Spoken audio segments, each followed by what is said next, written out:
Hello everyone, Gabe here, PC community developer here at Ubisoft, and today we're going to be diving into some Watch Dogs Legion PC goodness. The team has been hard at work building the game from the ground up, and you'll get your hands on that soon.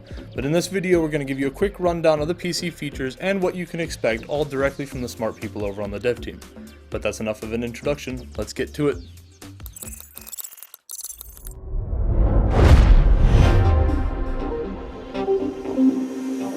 From the start, the PC version of Watch Dogs Legion has been developed by the team in Kiev together with the lead studio in Toronto to make sure that we take into account all that goodness that comes with PC. One of the core principles for the team is to make sure that customization is taken to the next level. The idea of having the freedom to tweak and customize as much as possible to match your own preferences was crucial for them when building a great PC experience.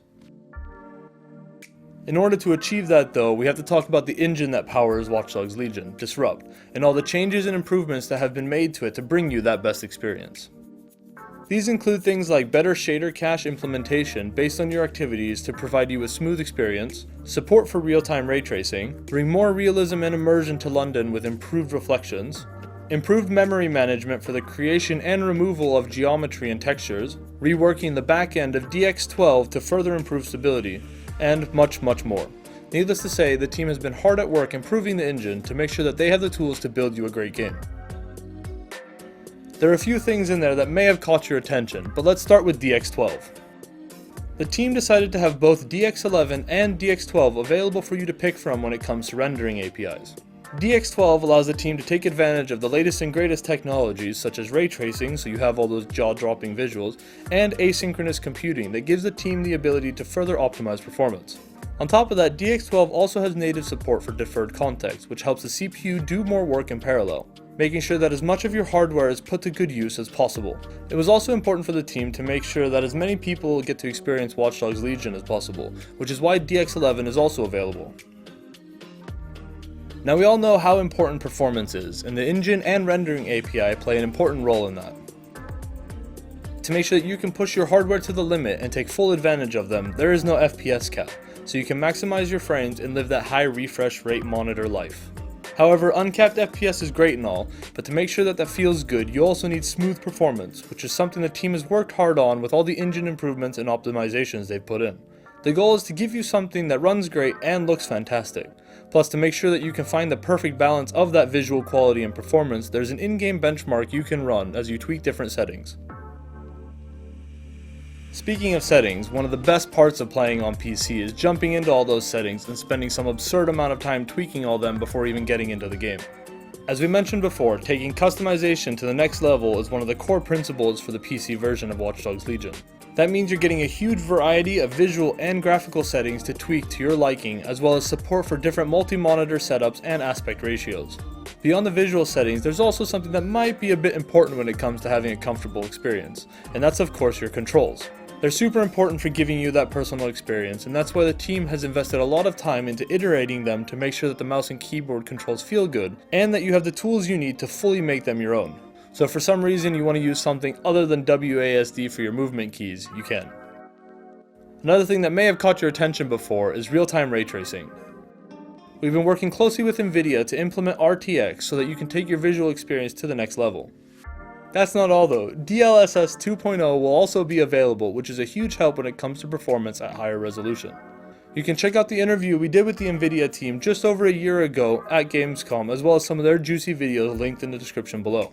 The team has also been working closely with Tobii to implement their eye tracking technology, as well as MSI for their Mystic Light and voice command features. Both those we'll hopefully dive into more in a future video. So with all that information, what does it look like when we transfer it into some hardware requirements? Luckily we have some PC specs, so let's take a look at them. Starting it off with 1080p low settings. On the CPU side, you'll need an Intel Core i5-4460 or an AMD Ryzen 5 1400.